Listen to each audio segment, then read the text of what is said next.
Salut les amis, salut la famille. Moi, c'est le président Lota, l'ami des dirigeants qui se respectent.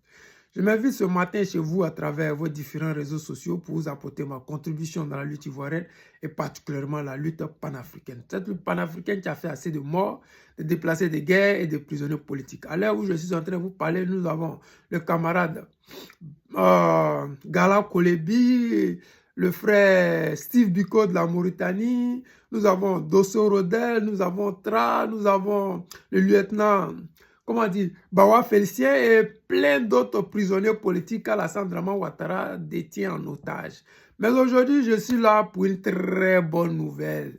Une très bonne nouvelle. Parce qu'aujourd'hui, c'est les 80 bonnes années du guide président Gbagbo Laurent. Oui, il faut le faire. Il faut vivre cet instant-là. Et aujourd'hui, le guide président Laurent Gbagbo nous donne rendez-vous à la Riviera 3. Voilà. À l'église catholique, Bon Pasteur. Voilà. À côté du collège Ardoise. C'est-à-dire que si tu vas à la Riviera 3, tu es sûr à 100% que tu vas trouver cette église catholique-là. Elle n'est pas cachée. Elle n'est même pas cachée. C'est un endroit extraordinaire. Vous allez voir des jeux de lumière. Parce que là où il y a l'enfant de Dieu, il y a toujours la bonne énergie. Là où il y a les enfants de Dieu, là où nos ancêtres envoyaient un enfant pour nous protéger, pour nous sauver, pour nous enlever dans les ténèbres, il y a toujours de la bonne lumière. Et je suis sûr à 100%, tous ceux qui vont faire le déplacement aujourd'hui, dans les mois à venir, dans les semaines à venir, dans les années à venir, les vies vont changer. Je vous le dis, c'est une réalité. Quand tu es dans la bonne énergie, tout ce qui t'arrive, ce n'est que du bonheur. Je vous jure à 200%. Faites le déplacement. C'est à partir de 12 h. Les dames, mettez-vous en blanc pour célébrer les 80 bonnes années du guide président Laurent Gbagbo. Les hommes, dressez-vous comme des chefs. Comme des chefs. Ceux qui ont des costumes, mettez-les. Ceux qui ont des... Vraiment, mettez-vous bien comme si vous étiez dans votre 31. Mettez-vous zo comme si vous étiez dans votre 24. Allons-y ensemble, célébrer cet homme-là. J'ai dit toujours, souvent je vois des jeunes Abidjan qui veulent se suicider. Je vois certains mecs qui vont jusqu'à se suicider. Mais je vous pose la question. Est-ce que vous avez déjà vu ou lu la vie du président Gbagbo Laurent?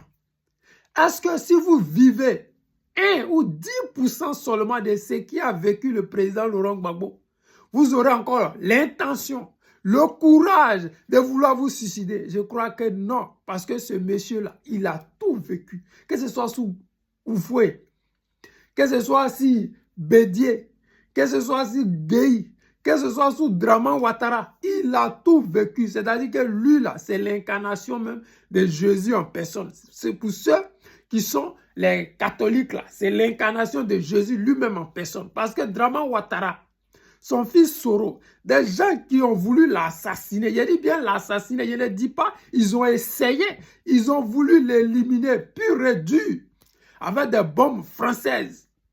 Il est sorti de là. Ils l'ont envoyé en prison, pensant qu'il n'allait plus venir. Nos ancêtres ont dit, c'est pas possible. C'est lui-là que nous avons envoyé pour vous libérer. Mais il va éclairer, il va nettoyer les yeux poudrés des Africains. Et quand il est parti à La Haye, tous ceux qui étaient contre lui, parce que je me rappelle bien, quand nous étions au Ghana, quand on disait aux gens, le président Guide Gbagbo Laurent, c'est le meilleur président, les gens nous disaient, oui, on est sous l'emprise du président Laurent Gbagbo. Quelques années plus tard, ils ont commencé à nous donner raison. Les gens qui étaient au Burkina, qui pensaient que le président Gbagbo Laurent ne les aimait pas et les détestait, aujourd'hui se sont rendus tous compte que le président Laurent Gbagbo, la seule chose qu'il voulait, c'était la souveraineté pour son peuple. Des Ivoiriens puissent manger à leur faim. Des Ivoiriens puissent avoir un toit pour dormir. Des universités puissent avoir leur bourse pour pouvoir continuer leurs études.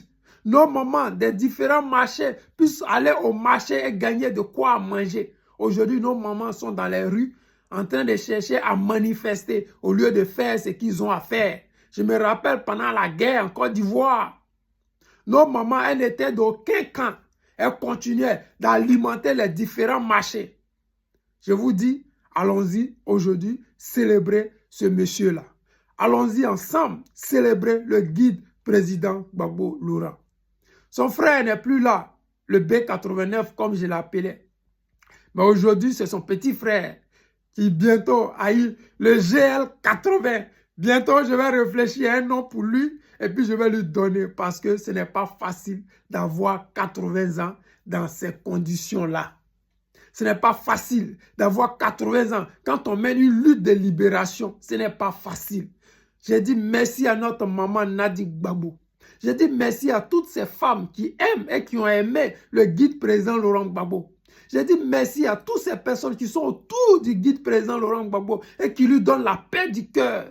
J'ai dit merci à tous ces Ivoiriens qui vont venir et qui continuent de lui apporter leurs prières, leurs soutiens, que ce soit physique, matériel ou spirituel. Je vous dis merci. Merci et merci parce que vous êtes la fierté du continent africain. C'est toujours l'ami des dirigeants qui se respectent, le président Lota.